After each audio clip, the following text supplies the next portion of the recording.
왜 예전에는 집집마다 팥을 삶았을까? 1. 왜 사람들은 팥을 특별하게 여겼을까?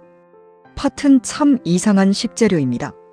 곡식도 아니고 그렇다고 흔한 반찬 재료도 아닙니다. 그런데도 예전 사람들은 팥을 매우 특별하게 생각했습니다. 겨울이 되면 팥죽을 끓였고 잔칫날에는 시루떡에 넣었으며 명절에는 팥밥을 지어 먹었습니다. 여름에는 팥빙수를 만들었고 떡집과 빵집에서는 앙금을 만드는데 팥을 사용했습니다. 심지어 붉은 팥이 나쁜 기운을 막아준다고 믿기도 했습니다.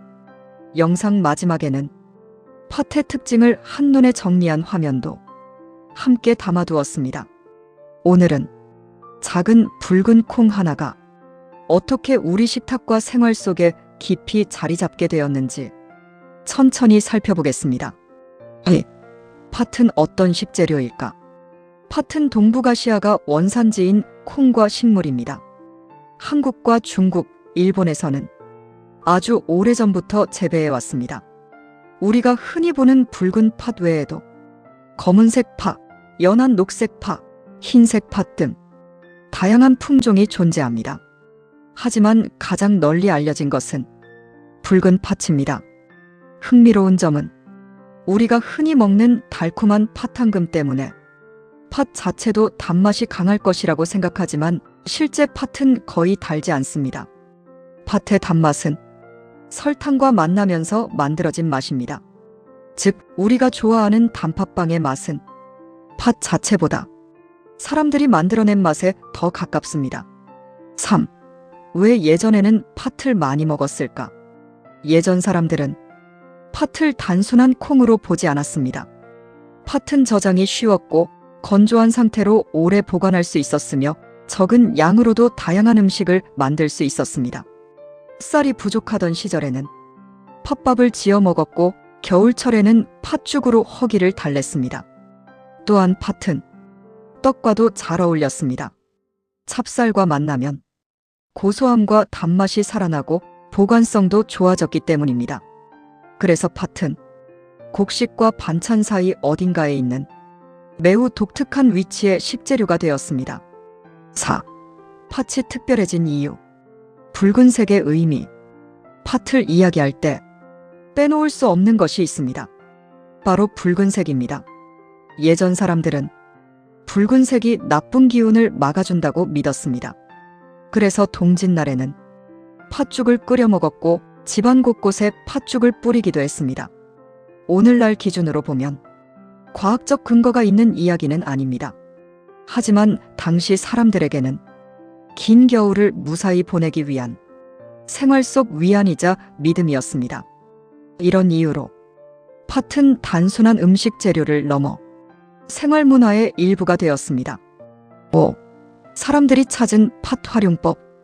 팥은 생각보다 활용 범위가 넓습니다. 삶아서 죽을 만들고 고물을 만들어 떡에 넣고 앙금을 만들어 빵에 넣고 갈아서 음료를 만들고 얼음과 만나면 팥빙수가 됩니다. 또한 일부 지역에서는 팥칼국수, 호박범벅, 수수부꾸미, 오메기떡 같은 음식에도 사용되었습니다. 한 가지 재료가 이처럼 다양한 모습으로 변하는 경우는 생각보다 많지 않습니다. 6. 떡집과 팥. 때려야 뗄 수 없는 관계. 예전 시장을 떠올려보면 떡집이 빠지지 않았습니다. 그리고 떡집에는 늘 팥이 있었습니다. 시루떡, 찹쌀떡, 인절미, 고물, 각종 절편과 부꾸미까지 팥은 떡의 맛을 풍성하게 만들고 보관성도 높여주었습니다. 그래서 많은 떡집에서는 아침마다 팥을 삶는 일이 하루 일과의 시작이 되기도 했습니다. 팥 냄새가 퍼지면 사람들은 자연스럽게 떡집을 떠올렸습니다. 7. 일본과 팥 문화. 팥은 한국만의 식재료가 아닙니다. 일본에서도 매우 중요한 재료입니다. 일본에서는 팥황금을 앙코라고 부릅니다. 모찌, 도라야키, 만주, 단팥빵, 팥빙수 등 수많은 전통 간식에 사용됩니다. 흥미롭게도 일본에서는 밤과 칡과 함께 대표적인 단맛 재료로 여겨지기도 했습니다.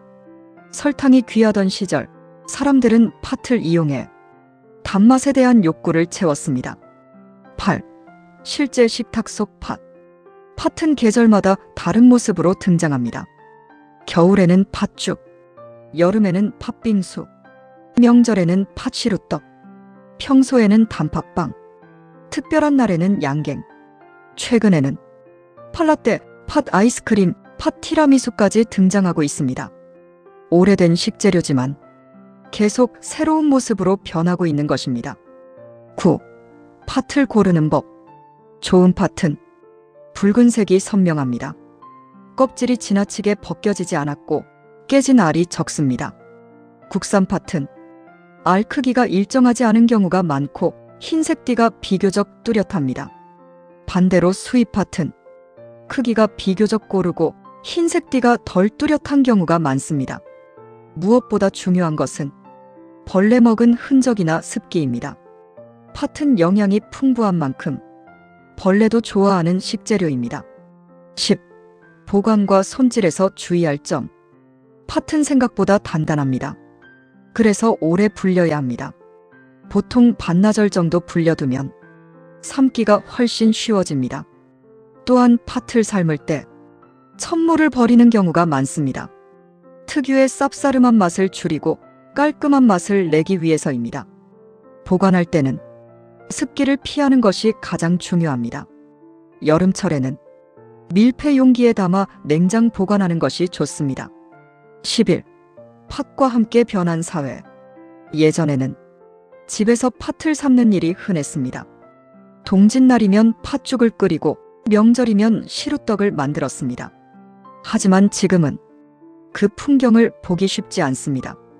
대신 팥은 카페와 디저트 시장으로 이동했습니다. 팥빙수 전문점이 생겼고 프리미엄 양갱이 등장했으며 팥을 활용한 다양한 디저트가 만들어지고 있습니다. 옛 부엌의 팥이 현대의 디저트 문화로 이어지고 있는 것입니다. 사람들의 생활은 변했지만 팥은 여전히 식탁 곁에 남아 있습니다. 12. 작은 붉은 콩이 남긴 이야기. 오늘 우리는 팥이라는 작은 붉은 콩을 따라 오래된 부엌과 시장, 떡집과 빙수집까지 함께 걸어왔습니다. 팥은 단순한 재료가 아니었습니다. 겨울의 팥죽이었고 잔칫날의 시루떡이었으며 여름날의 팥빙수였습니다. 어떤 사람에게는 어머니가 끓여주던 팥죽의 기억일 수도 있고 어떤 사람에게는 시장 떡집에서 맡던 팥 냄새일 수도 있습니다. 그래서 팥은 맛으로만 기억되는 식재료가 아닙니다. 시간과 추억 그리고 생활 문화가 함께 담긴 식재료입니다. 다음에 팥이 들어간 음식을 만나게 된다면 그 속에 담긴 오랜 이야기까지 함께 떠올려 보시기 바랍니다. 맛있는 식재료 여행은 다음 이야기로 계속 이어집니다.